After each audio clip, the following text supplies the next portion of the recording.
diz assim para nós: desejos, sentimentos, emoções, os clássicos o chamavam de paixões, ocupam um lugar importante no matrimônio. Vou repetir. Gente, dentro do matrimônio vai existir também desejo, sentimentos, emoções. Às vezes, a impressão que nós temos quando se fala de matrimônio, na vida conjugal, na igreja, parece que se fala de algo frio, né? De algo frio, não. Não podemos falar de prazer, não podemos falar de emoções, de sentimentos, de desejos, não. É algo calculado, frio. Porque sentir prazer não é de Deus. Mas nós estamos falando da vida conjugal. Nós estamos falando da vida a dois, aonde vai existir também o desejo. É necessário que a mulher, veja bem, a mulher, ela use da sua feminilidade para despertar no seu marido os desejos. Isso não é pecado. Pecado é usar o corpo como objeto para ficar se expondo por aí, chamando a atenção de outros homens. Agora, na vida matrimonial a dois, é importante que a mulher se cuide para provocar estes desejos no marido, mas o contrário também, gente. O homem precisa também ter este cuidado. Não é que a gente repare, né? Mas às vezes a gente vê, chegando na igreja, não aqui em Guarapuava, lá na Patagônia, como dizia um padre amigo, né? Às vezes a gente vê, chegando na igreja, a mulher foi no salão, arrumou cabelo, maquiada, arrumadinha, e chega o marido parecendo um mendigo, né?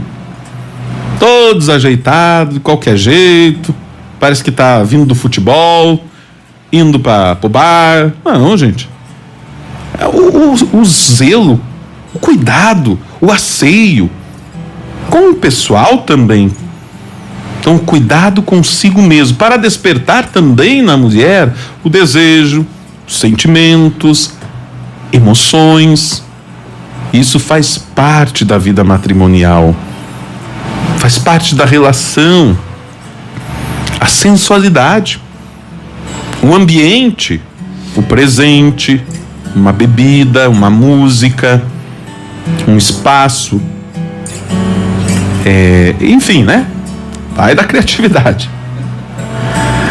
O Papa continua dizendo: geram-se quando outro se torna presente e intervém na minha vida. O outro precisa estar presente, eu preciso saber que o outro existe na minha vida. Olha que bonito, eu acho tão bonito quando a gente chega num escritório, seja o esposo ou a esposa, né? Você chega lá e tem uma foto da família na mesa, no ambiente de trabalho, uma foto da esposa, uma foto do casal, numa viagem, num passeio. O cuidado um com o outro, e o cuidado a se referir ao outro. Quando vai falar para um terceiro, o modo como eu me refiro à minha esposa, ao meu esposo. Então o outro está presente, o outro está ali. Olha, o grande sinal de que o outro está ali, e é um sinal também sagrado, é a aliança. Então a gente olha, nós olhamos para a aliança e logo nos damos conta de que aquela pessoa tem um compromisso com alguém. Então o primeiro sinal, tanto é forte esse sinal, que quando o casal está brigado, ou às vezes até separado, qual que é a primeira coisa? Tira a aliança, tira o anel. Então é um sinal, mas não pode ser o único. Não precisa o exagero de tatuar o nome do fulano, da fulana no braço. Eu já acho isso, com todo respeito a quem fez, uma grande bobagem. Não precisa. Existem outras formas de manifestar o amor. De um filho tudo bem, de um pai, de uma mãe agora, do esposo, da esposa, não seja ridículo, né? Existem outras formas, mais concretas. Você é capaz, você consegue. O Papa diz assim: é próprio de todo ser vivo tender para outra realidade, e essa tendência reveste-se sempre de sinais afetivos basilares. 2 pontos: prazer ou sofrimento, alegria ou tristeza, ternura ou receio. Então, quando o outro está ali, vai provocar em mim alguma sensação, algum sentimento. O que o outro tem provocado em mim? Às vezes é raiva.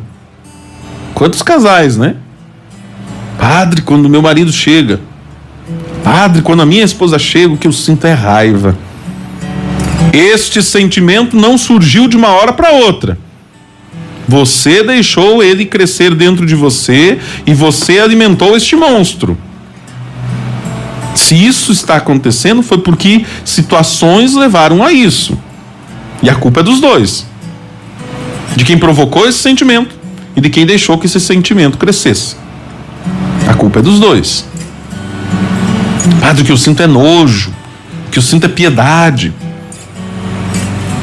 Quantas sensações vão sendo provocadas em nós. Não deixe o monstro crescer dentro de você. Não deixe o sol se pôr ao vosso ressentimento, diz a palavra de Deus.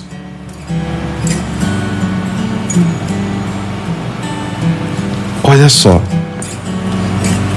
O importante é este cuidado com o sentimento do outro. O que mais? O Papa ainda fala. São os pressupostos da atividade psicológica mais elementar, diz o Papa.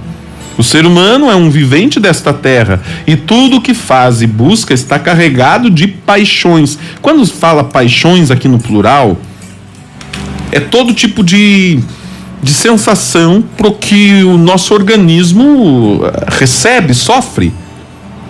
Vamos lá. Tipos de paixões. O ódio é um tipo de paixão. O que me provocou o ódio? Qual foi a reação do meu corpo?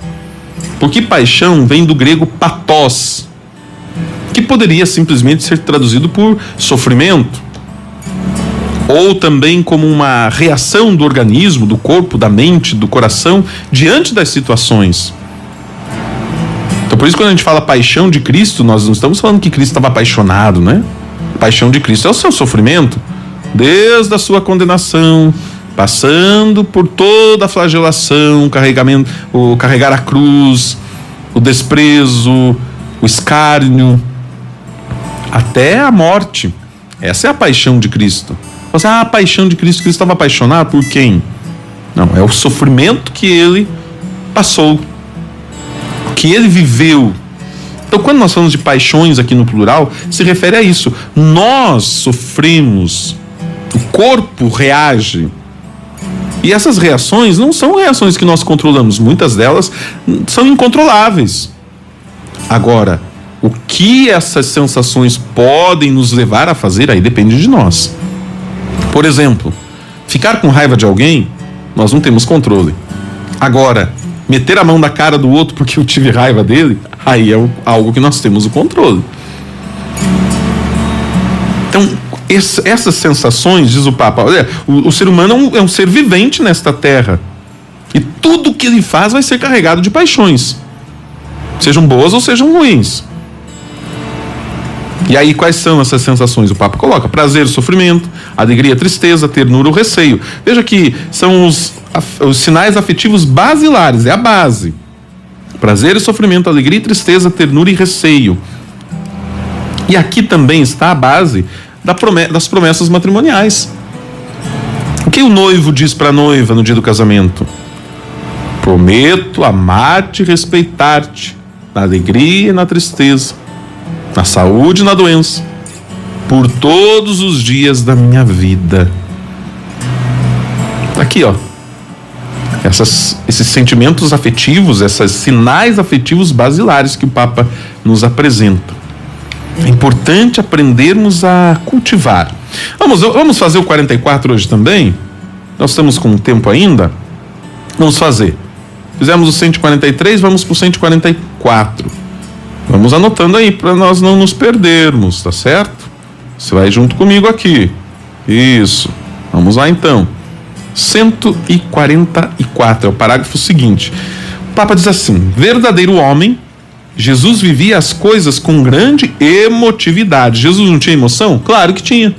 Está aqui o Papa dizendo, ele tinha uma grande emotividade, uma grande carga emocional diante da realidade. Por isso, diz o Papa, sofria com a rejeição de Jerusalém e por essa situação até chorou. Está lá em Lucas e também em Mateus. Compadecia-se também à vista da multidão atribulada, que estava com fome, que estava perdida assim como ovelha sem pastor. Vendo os outros a chorar, comovia-se, perturbava-se. Jesus não era alguém que não tinha sofrimentos, que não tinha paixões. Jesus tinha paixões. Paixões no plural. Não estou falando do ficar apaixonado no sentido moderno, no sentido atual. Ele mesmo, diz o Papa, chorou pela morte de um amigo. Estas manifestações da sua sensibilidade mostram até que ponto estava aberto aos outros o seu coração humano. Veja, como Deus que ele era, Jesus sendo Deus, não precisa ele se preocupar com essas coisas. Mas mesmo assim, ele o faz. E o faz por quê? O faz por compaixão. O faz porque ele assume a humanidade. Jesus não está interpretando. Jesus não está aqui fingindo sofrer as coisas, ter sofrimentos, sentimentos, paixões. Não. Jesus realmente viveu tudo isso. Não é uma aparência, como se lá por dentro Jesus ele estivesse então rindo de tudo, né? Internamente, por fora estou sofrendo, mas por dentro estou não. Ele realmente assume esta realidade humana, ele realmente sofre as dores, sofre também as alegrias, sofre nesse sentido aqui, de paixão, de pathos. Ele é atingido por isso. Chora na tristeza, ri na alegria, como um homem. Ele vive esta realidade. Não é um fingimento. Isso seria uma heresia. Lá no início do cristianismo já teve alguém que afirmou esta realidade. Que tudo isso seria uma grande armação, podemos dizer assim, né? Caiu numa heresia. O arianismo é uma heresia do primeiro século, que justamente negava este lado de Jesus, este lado aonde viveria esta realidade humana. Então veja bem, a importância de entendermos isso e vivermos isso junto com Jesus. Ele tinha essa sensibilidade, estava aberto ao coração humano, estava e está. Por isso também nós, ainda hoje, continuamos vivendo esta realidade, somos convidados a também vivermos esses sentimentos, e na vida do casal, na vida de família.